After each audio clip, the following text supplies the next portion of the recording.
Mademoiselle Mag, merci de bien vouloir témoigner avec votre grande expérience à la chaîne Benveniste de cette problématique éternelle qu'est le mauvais photographe.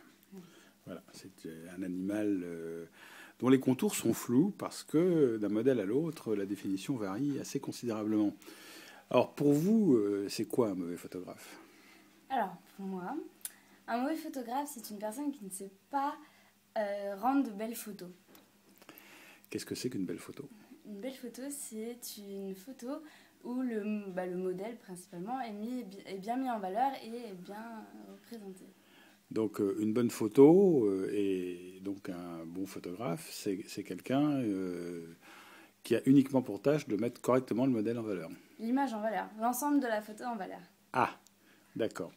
Et quand ils sont mauvais, alors comment est-ce qu'ils loupent cette mise en valeur? Alors quand ils sont mauvais, eh bien le rendu de l'image, toute personne ayant une connaissance dans la photographie, je parle des photographes qui s'y connaissent, qui ont des notions techniques.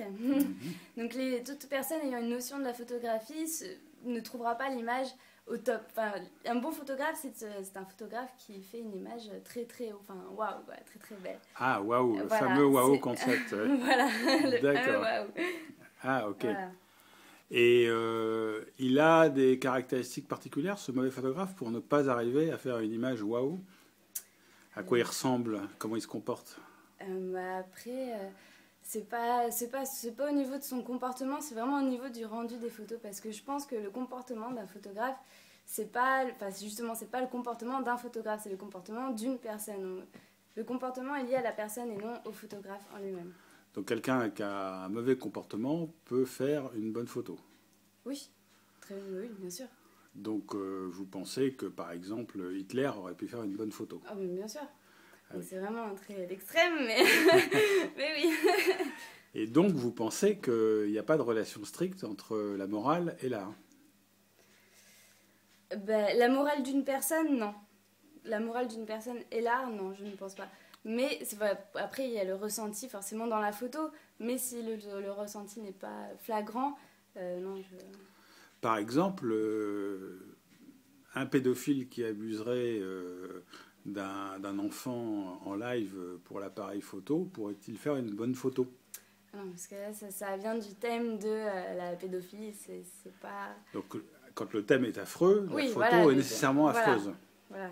D'accord. C'est pas le comportement, c'est pas lié forcément au comportement. Le comportement du photographe peut être affreuse, mais après, si derrière, il peut en faire des bonnes photos, quoi. On peut faire du porn art, par exemple. Voilà, pourquoi pas du porn art. Vous le pensez simplement?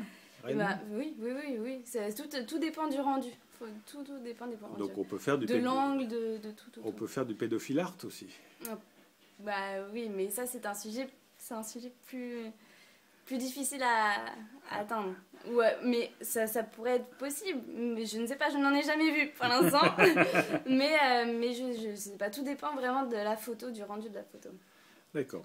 Et est-ce que un mauvais comportement humain peut influencer le rendu d'une photo? Certainement, si... Ça peut, oui, forcément, ça peut influencer. Mais après, la photo peut être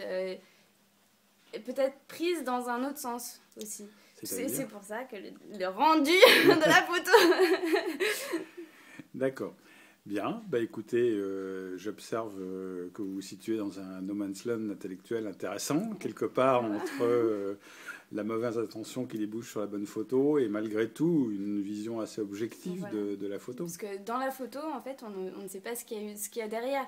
Ce qui a été fait pendant la photo, on ne sait pas. Donc c'est pour ça que le photographe, c'est la photo. Après, la personne est au comportement. Alors si vous alliez voir un photographe qui vous drague de manière éhontée, qui vous fait fumer, qui vous fait boire pour abuser de vous, mais qui, dans le cours de la séance, sort quelques bonnes photos, est-ce que vous retourneriez pour une deuxième séance chez lui? Non. Non. Mais c'est pas pour autant qu'il a fait des mauvaises photos. Pourtant, vous seriez dans l'hypothèse la première à trouver la photo excellente. Voilà, pourquoi pas, c'est vrai. Mais après, le photographe, donc la personne en elle-même, non, je ne retournerai pas la voir. Je vous remercie, c'est très clair et c'est très aimable d'avoir participé. Au revoir, mademoiselle Mag.